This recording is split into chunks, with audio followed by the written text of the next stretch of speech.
ఇప్పుడే జీ5 app download చేయండి. చూడండి మీ ఫేవరెట్ టీవీ షోస్ ఎప్పుడైనా ఎక్కడైనా.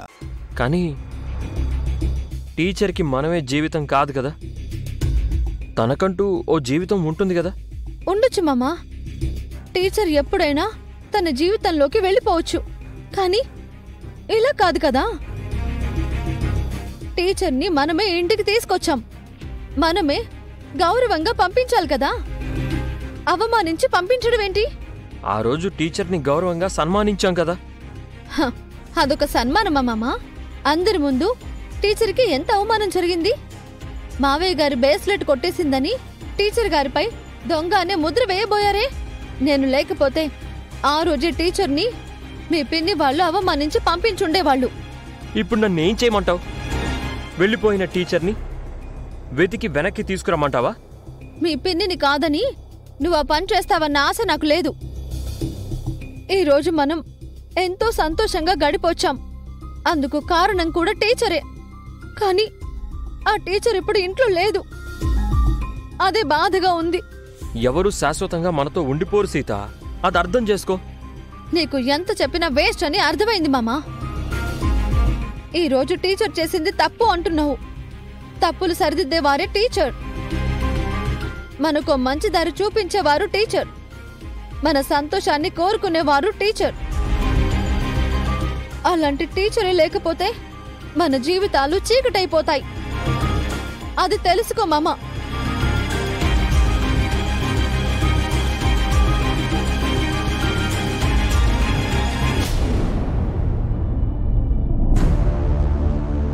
సుమతి, మా దగ్గరికి వచ్చినట్టే వచ్చి మళ్ళీ ఎందుకు దూరం అయ్యావే? నువ్వు మాతో ఉండిపోతావు అనుకున్నావు, కానీ ఆ ముచ్చట తీరకముందే కనుమరుగైపోయావు.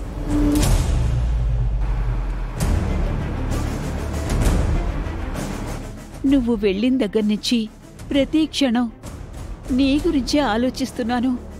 నువ్వెక్కడున్నావో, ఎందుకు మా దగ్గరికి రావడం లేదో అర్థం కావడం లేదు. ఇదేనమ్మా మా ఊరు. ఇక్కడ మీకు ప్రశాంతంగా మనసుకి హాయిగా ఉంటుంది. మారిన రూపంతో మళ్ళీ మన ఊరు వస్తున్నాను. నిన్ను చూడాలనిపిస్తుంది సుమతి. నా కోసం వస్తావా తల్లి? నన్ను చూడ్డానికి వస్తావా? నీకోసం 1000 కళ్ళతో ఎదురు చూస్తున్నాను.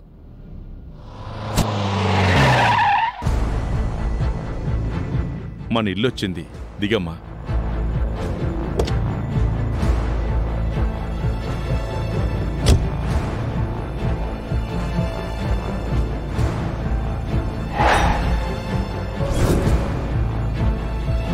దిగమ్మా.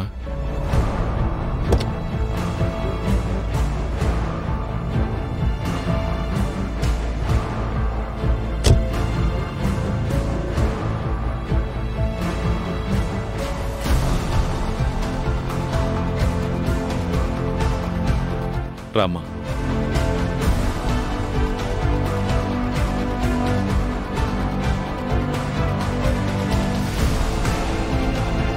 పదమ్మా.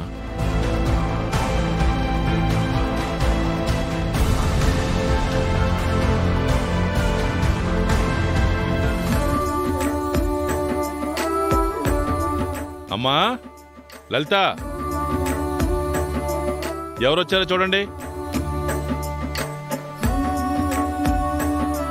రామ్మా.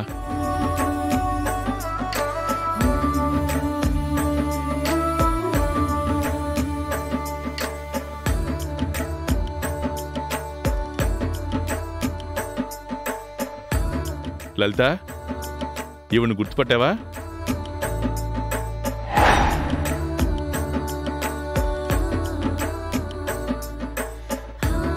అయ్యో, గుర్తులేకే, బాగా గుర్తున్నారు.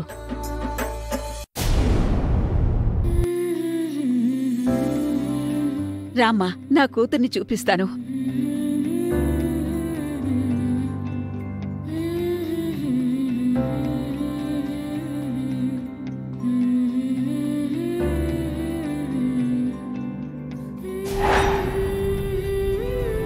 తనేనమ్మా నా కూతురు. వీడి గారాల చెల్లెలు సుమతి. ఆయనకి చెల్లెలుంటే చాలు, ఇంకేమీ అక్కర్లేదు. చెల్లెలే ఆయన ప్రపంచం. తెలుసు వదినా, అంత గొప్ప అన్నయ్య ఎదురుగా ఉన్నా నేనే తన చెల్లెల్ని అని చెప్పుకోలేకపోతున్నాను. నాకు నా చెల్లెల మీద ఉన్న ప్రేమ కన్నా నా మీద నా చెల్లెలకున్న ప్రేమే ఎక్కువ. లేదన్నయ్య, నీ ప్రేమే ఎక్కువ. మీకు నా చెల్లెల గురించి చెప్పాలి. తను ఒకరిని ప్రేమించింది. నేను తన మనసుని అర్థం చేసుకోలేక ఇంట్లోంచి పంపించేశాను. ఎంతో బాధగా వెళ్ళిపోయింది. మళ్ళీ నీ మొహం నాకు చూపించుకో.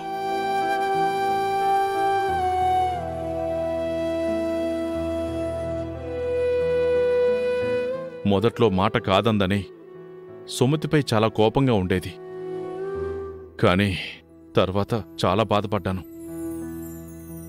ఎప్పటికైనా తన చెల్లెలు తిరిగి రాకపోతుందా అని ఆయన రోజులు, వారాలు, నెలలు, సంవత్సరాలు ఎదురుచూశారు.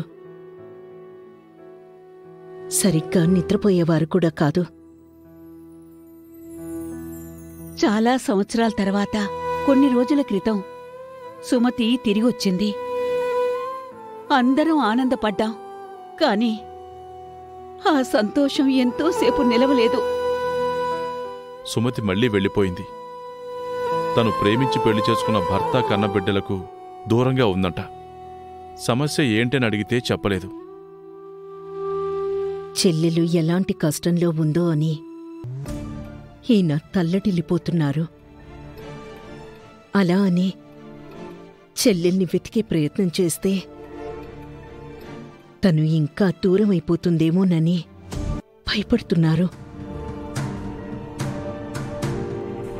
ప్రాణంగా చూసుకున్న చెల్లెల్ని దగ్గరికి తీసుకోలేక, దూరంగా ఉండలేక వీడు చిత్రవద అనుభవిస్తున్నాడమ్మా.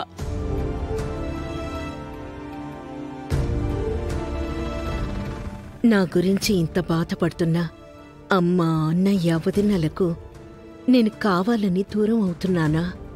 నేను నిజం చెప్పడం మంచిదేమో. నేనెవరో తెలిస్తే సంతోషపడతారు.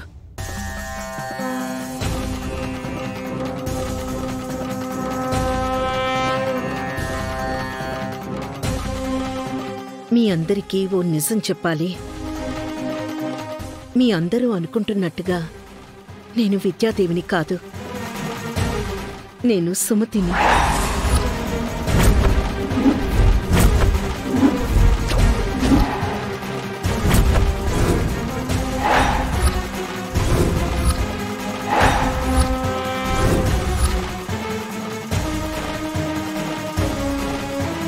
జీ5 యాప్ డౌన్లోడ్ చేసి అన్ని ఎపిసోడ్స్ పూర్తి ఉచితంగా చూడండి.